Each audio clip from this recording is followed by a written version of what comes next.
Dans ce paragraphe, on va énoncer le théorème de Thévenin. Alors, un circuit électrique linéaire actif pris entre deux points A et B, il peut être remplacé par un générateur de tension réel,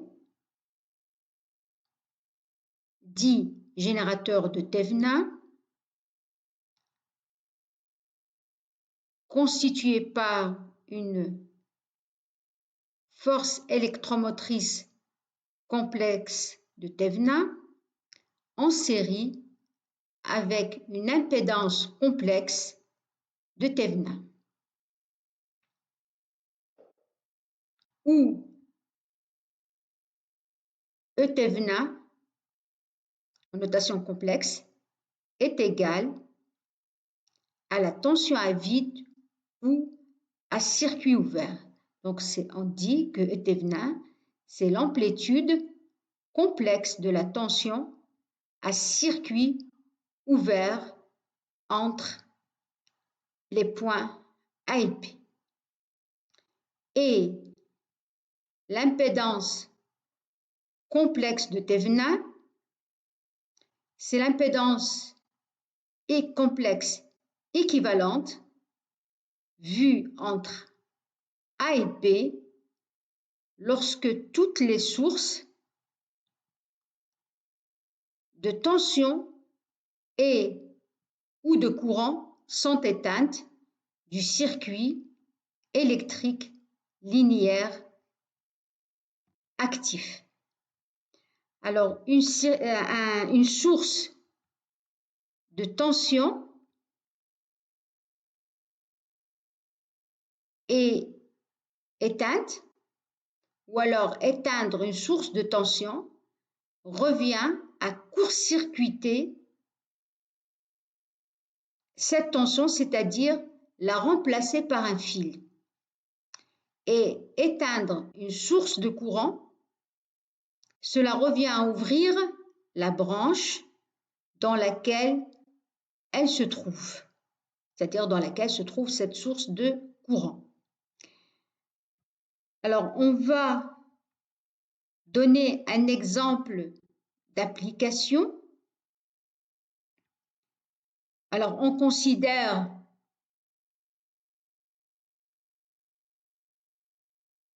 le circuit de cette figure. On veut calculer la tension U bar, en notation complexe, U bar aux bornes du dipôle d'impédance complexe 1 sur JC oméga en appliquant le théorème de Thévenin. C'est-à-dire, on va remplacer cette partie du circuit constituée par E bar du dipôle d'impédance complexe JL oméga et du dipôle de résistance R. On va le remplacer, cette portion de circuit, par le générateur de Thévenin qui est constitué par une force électromotrice de Thévenin en notation complexe et l'impédance en série. Cette force électromotrice, elle est en série avec l'impédance complexe de Thévenin.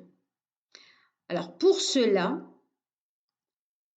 on débranche le dipôle d'impédance complexe 1 sur J C oméga. Ensuite, on calcule E Thévenin qui est égal à la tension à vide ou à circuit ouvert entre A et B. Alors, on remarque que la tension à vide entre les points A et B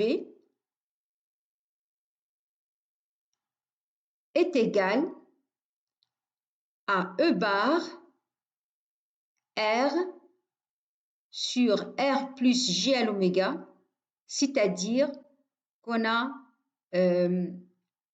appliqué le pont diviseur de tension pour trouver E Thévenin.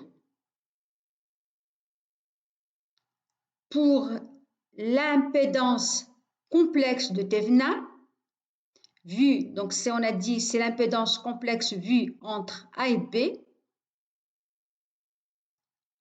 en éteignant toutes les sources du circuit électrique linéaire actif, et là, la seule source dans cette portion du circuit, pris entre A et B, c'est la force électromotrice E bar, et l'éteindre revient à la remplacer par un fil, et du coup, l'impédance complexe de Thévenin, vue entre A et B, ça sera égal à l'association en parallèle de JL oméga et la résistance R.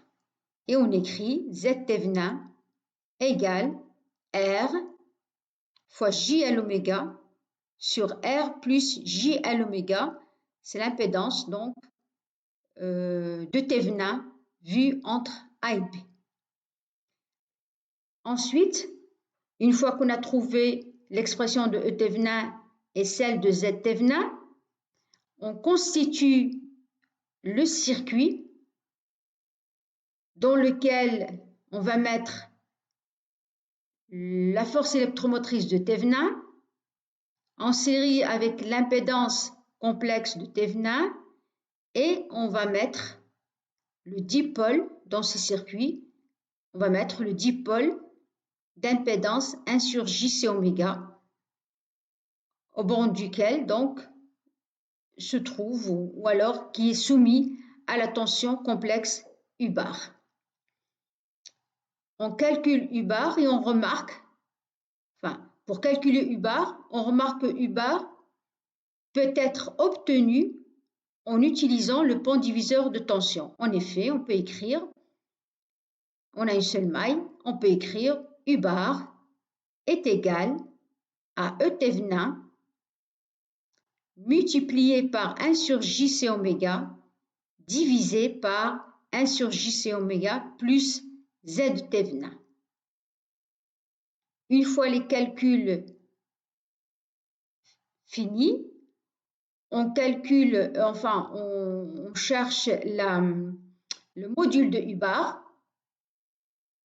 et ce module, ce sera l'amplitude de la tension instantanée U de T, et on cherche l'argument de U bar, qui n'est autre que la phase à l'origine de la tension instantanée U de T. On écrira à la fin que U de T est égal à UM, qui est l'amplitude, cosinus oméga T, plus phi U, qui est l'argument de U bar, une fois les calculs étant faits.